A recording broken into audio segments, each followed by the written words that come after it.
As many as 1,700 members of the National Guard will reportedly be activated to 19 states to assist ICE and the Department of Homeland Security.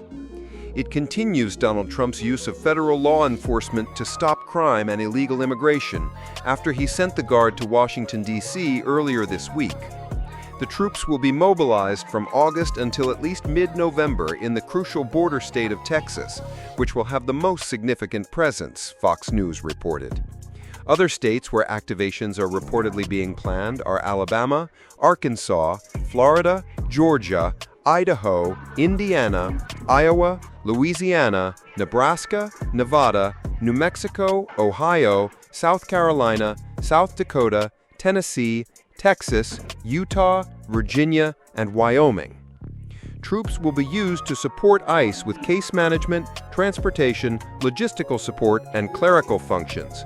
They will also be used to deter people from committing crimes, a Pentagon official told Fox. The in-and-out processing may include personal data collection, fingerprinting, DNA swabbing, and photographing of personnel in ICE custody, the official said. The official wouldn't speculate on the National Guard being brought into Chicago or New York, as President Trump has suggested, but that they're preparing for the possibility. We won't speculate on further operations, but can tell you that the department is a planning organization and continues to work and plan with other agency partners to protect federal assets and personnel. Further, Defense Secretary Pete Hegseth has authorized the troops deployed to D.C. to carry weapons and carry out law enforcement duties, ABC News reported. The Daily Mail has reached out to the Pentagon and ICE for further comment. Trump has claimed victory in the troop deployment to Washington, and on Friday began to tease where else he might use federal help. "When we're ready, we'll go in and we'll straighten out Chicago, just like we did D.C., Trump told reporters Friday afternoon during a World Cup event. The president indicated that the plan wasn't fully in action, as he hadn't yet reached out to Chicago Mayor Brandon Johnson. He did call the Democrat names in the Oval Office. "Chicago is a mess. You have an incompetent mayor, grossly incompetent, and we'll straighten that one out probably next. That'll be our next one after this, and it won't even be tough.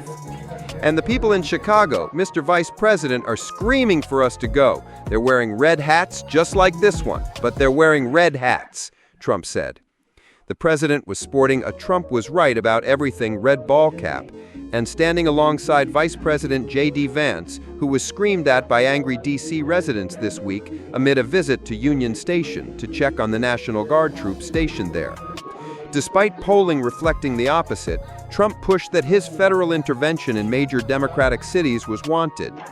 African-American ladies, beautiful ladies, are saying, "Please, President Trump, come to Chicago," the president continued. He added that he did great with the black vote. "So I think Chicago will be our next, and then we'll help with New York." On August 11th, Trump announced that he was federalizing D.C.'s Metropolitan Police Force, which he has the authority to do temporarily under Washington's Home Rule Act, which gives the city a mayor and city council but not full statehood. That means Washingtonians don't have voting representation in Congress.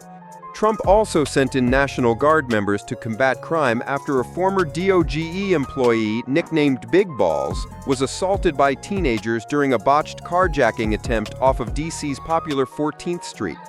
Because D.C. is a federal district, Trump commands the district's National Guard. A Washington Post Schar School poll released Wednesday found that 69% of D.C. residents strongly oppose Trump federalizing the police force and bringing in the National Guard troops. Another 10% somewhat oppose the move. Just 9% of Washingtonians strongly supported Trump's order, with another 8% who said they somewhat supported it.